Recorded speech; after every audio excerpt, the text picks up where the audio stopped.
As far as firefighting conditions go, it doesn't get much worse than today, does it? At one point, it all went black. There's a lot of flame coming up from there.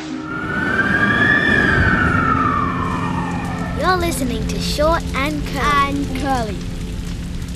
Help! Help! Someone help us! Help us, please!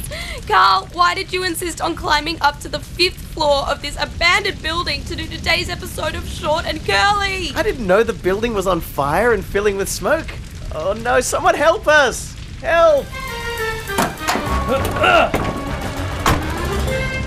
Wow, kicking indoors looks much easier in the movies. Ow! Hey, it's ethics extraordinaire / firefighting hero, Dr. Matt Beard. I'm here from the Ethics Centre / Fire Department. Wait, when did Matt become a firefighter? Well, look, he didn't. He just found a costume somewhere and now he won't take it off. Still, right now, he's our only hope, Molly. I'm afraid I only have the time and strength to save one of you. Who's it going to be? Okay, well, Carl is a journalist and scientist, so he's a very important asset to the world. And Molly's an amazing, talented actress who keeps people happy and entertained. Carl has a family. Molly's younger and she has dogs to look after. They're so cute. Oh, I do have dogs to look after.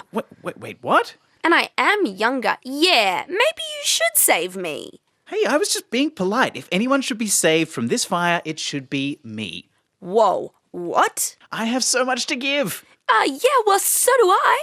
Matt, can't you just decide who to save? Actually, yeah, usually it's not the people stuck in the fires deciding who should be saved, it's the firefighters saving them. They're the ones that have to make the important decisions. Matt, you really need some kind of firefighting training manual.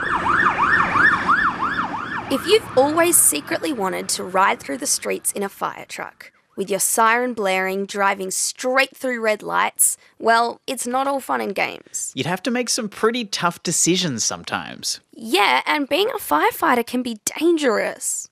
You've only got a certain amount of time to get the job done. And you've often got to make decisions quickly and as you go. So how do you make the best decisions possible? And who do you save first in a fire? On Short and Curly today, we have some very hot and smoky life and death decisions to make. And first, let's find out about that classic rescue situation firefighters are sometimes called out to: rescuing kittens. Here are real-life firefighters Stephen and Ricky to tell us about feline rescues. I've always had bad luck with cats. I remember one getting stuck between a shed and a fence, and it was not happy. I put a crowbar in to open up the space, and it come flying out and peed and crapped all over me and scratched me to high heaven. But you do it because you bring it down to that lady who's 80 years old and she's been alone for 10 years, and you'll do that, and it means nothing to have a couple of scratches if it's someone's only friend. If it's a stray cat, they'll find a house that they can get into and into the roof. It's warm and safe. Crawling around in the roof space of a house, you could get electrocuted, or there could be asbestos in the dust in the ceiling. So we won't take unnecessary risks. As much as it would really hurt us if we had to leave a kitten and know that we can't rescue it, I'm sorry, we're going to choose our own safety over a kitten. They are often really nice, happy endings. Sometimes when we get a kitten out, the owner of the house, even though it's a stray, the owner might, keep the kitten. That's kind of a happy ending to those stories. And that was Stephen Francis and Rick Tonasia from Wentworthville Fire and Rescue. And more from them soon.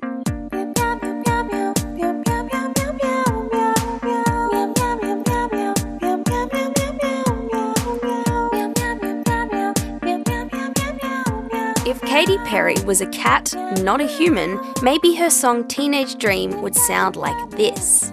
I think you mean Katy Perry. She calls herself Kitty Purry. Oh, does she? What a great meowlody from meowthat'smusic.tumblr.com. So how much should a firefighter risk for one little cute ball of fur? Here's today's Brains Trust. I think firefighters risk their lives every day, like when they go into a burning house to save people, and when they, for example, rescue cats from trees, as we're like talking about. But I think if you look up at a building and it's really high and there's a cat stuck up on top of the building, and you just look at the building and you think, I'm going to die if I go up there and save that cat, I don't think it's really worth risking your life and other people's lives to save that one cat. If the cat has lived its life and it's almost when a cat should be at its death rate, I think, and there's a person, you just got the firefighter job, I don't really think it's safe to try and save the cat because it's lived its life to the fullest extent that it can. I would say just spray it with a little bit of a hose, because you can drop a cat from a 4-story building and it would land on its feet. Or you could just put another firefighter underneath it so they could catch the cat. I don't really think the firefighters should be risking their lives for just one cat, because cats are good animals and they can be pets, but people, they're more important at the top of the food chain of everything.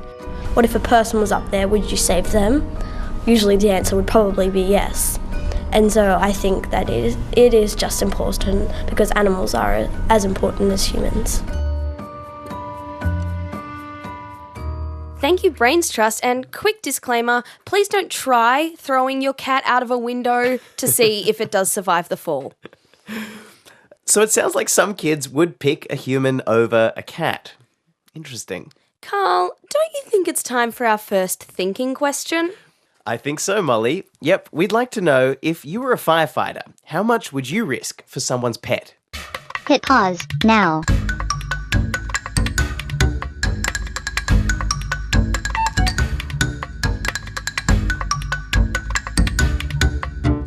All right, I think it's time to turn to an actual ethicist and definitely a real firefighter to find out more. Matt Beard, are you still in here? Yep, I was just saving all these precious scrapbooks and photo albums from the fire. You have time to rescue a photo album, but you don't have time to rescue both of us? Look, it was a value judgment, Carl. Well, what do you think, Matt? I mean, if you were a firefighter, what would Whoa, Molly, I am a firefighter. I'm so sorry. As a professional firefighter, how much would you risk for someone's pet or for anything, really? Well, firefighters put themselves into dangerous situations all the time. That's part of the job and that's what they sign up for. So I think it's understandable that firefighters take on a level of risk when they're trying to protect people's property or they're trying to protect people's pets. But if there's a really, really high risk so that it's actually more likely that the firefighter isn't going to survive than that they are, then they're probably not going to take that risk on. But Fireman Matt, isn't that the job of a firefighter? Aren't they meant to risk themselves to protect people's homes and cats and lives and everything else? They are, but it would be unfair to ask them to risk their lives for anything, because most people think that the life of a human is more important than the life of a cat. And we have to remember that these firefighters have families at home, they might have kids, so there are lots of people who would be affected by them risking their lives and perhaps dying in order to save something that most people think isn't as valuable as a human life. So all of those things have to be brought into consideration as well. Cool, thanks, Matt. Now, have you two decided which one of you I'm going to save? Look, no, we still haven't quite got there. All right, I'm going to go grab some more hoses and come back, and by then, you two have to have made a decision. You have time to get more hoses, but not to save both of us. Bye! We can light it up, so they can't put it out. We can light it up, so they can't put it out. We can light it up, so they can't put it out. We can light it up, so they can't put it out. That's Burn by Ellie Goulding. While we wait to be rescued, which will definitely be happening soon, let's find out what our Brains Trust today thinks about the sorts of important but really hard decisions firefighters sometimes have to make. I think firefighters, if they're deciding who to save first in a burning building, I think it's best to choose someone who you think couldn't save themselves. If they was disabled, so you need to save them first because other people, they can find more ways around that. You should probably try to save the youngest first because they haven't lived their life as long as other people. I think you should go for the easiest rescue, because if you go for the more dangerous rescue, you could die trying to help that person, and that's one less firefighter to help the safer side. If the building's falling apart in the fire and there's only like a tiny gap and you can't really fit anyone out except for the smallest person in the place, well, then you have to try and get them out. Otherwise, like trying but never succeeding to get the bigger people out because it won't really work. But as well, if it was pregnant, then like there would actually be, then it's kind of different because you've also got, it's kind of two people. And like, would you rather save one person or two people at a time? Molly, who do you think our brains trust would save out of the two of us? Well, I'm not sure. I mean, neither of us is disabled. We're about the same size physically. We're in the same room, so it's not a question of one of us being harder to reach. And also, I'm not pregnant. Are you, Carl? I don't think so. So I don't know who they would pick. But they've made some really good points today. So thanks to Zoe, Riley, Georgia and Sarah from the Hunter School of Performing Arts in Newcastle. Man, I'm really hot in here. Yeah, it's because there's still a huge fire blazing around us. Oh, yeah, that makes sense. And we still don't know which one of us will make it to safety. Hey, look, Matt's back. Matt, since you're more of a philosopher than a firefighter... Not a firefighter at all. Are there any hero philosophers who can help us decide who should be saved first in a fire? Well, one hero philosopher who tried to think about this problem was a guy named William Godwin, and he gave us this situation where you had to choose between saving a great academic, like a great thinker from a burning home, and saving a house servant, someone who just worked in the house. But that house servant happened to be your mum. And Godwin actually thinks that even if it's your mum, you still have to save that great thinker because they're going to be of more use to society. What? My mum? But that seems awful. Well, that's one of the problems with this kind of approach, which talks about the usefulness of someone or their age or anything like that. There are always situations that will seem a bit unusual. So when we try to measure and say, well, when we're given two people, we need to pick which one is more worthy of being saving, there's a problem there. And that's why some other people say that we should really just save whoever we have the opportunity to save or whoever is most in need of saving. So we don't try to find the most worthy person in the building because, first of all, that wastes a lot of time. We just save as many people as we can. We keep going in, finding someone and bringing them out until we can't do it anymore. And I guess part of that is about just sort of thinking with your head rather than being led by your heart in these situations then, right?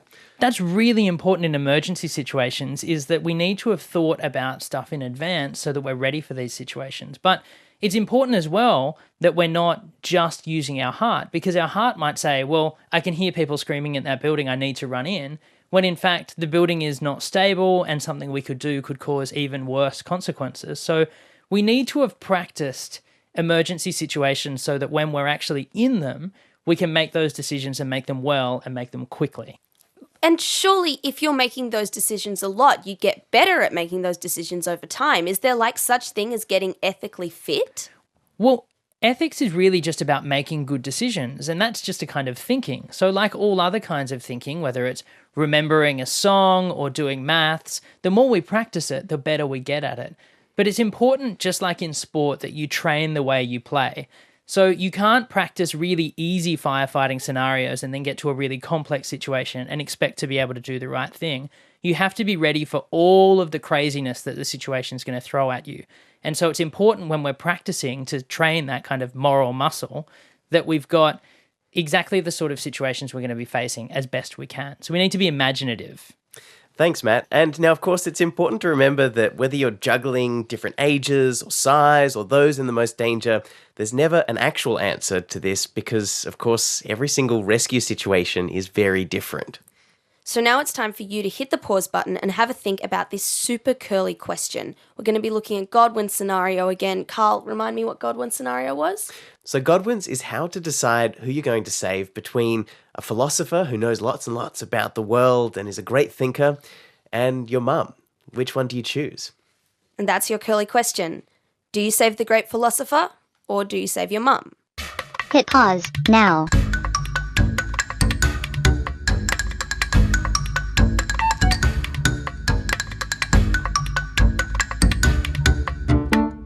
I think we should hear from real-life firefighters about the sort of life and death decisions they have to make. Yeah, and why they want to do the job at all when it sounds like it's often so difficult.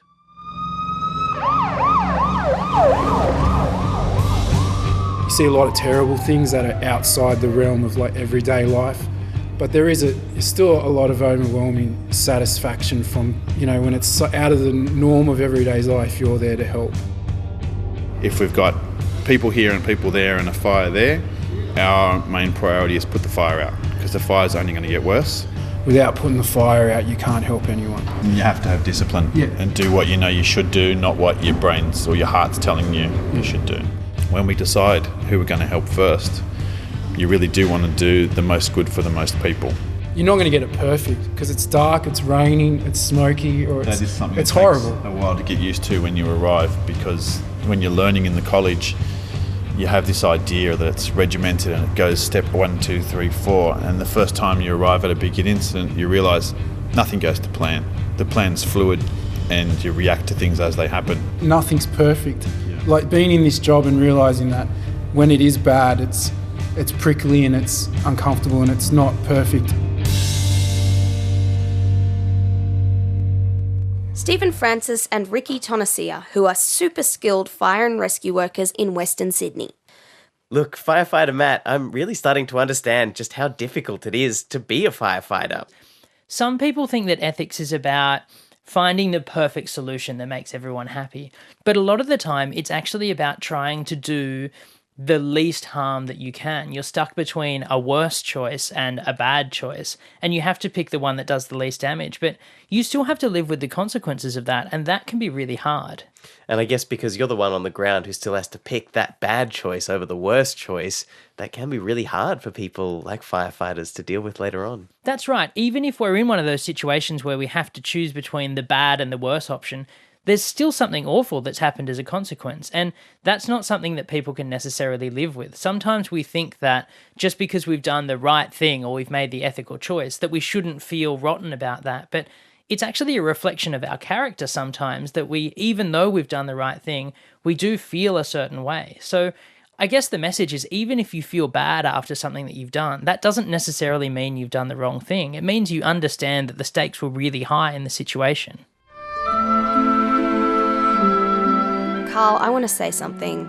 Me too. Molly, look, I think you're the one who should be saved.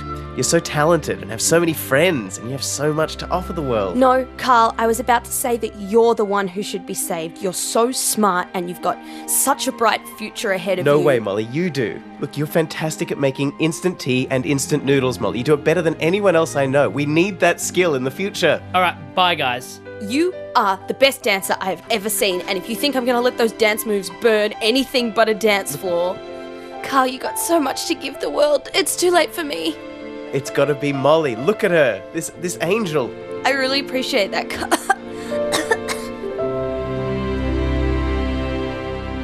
Okay, I'm not staying here any longer because otherwise I'm going to get caught up in all of this. I'm going.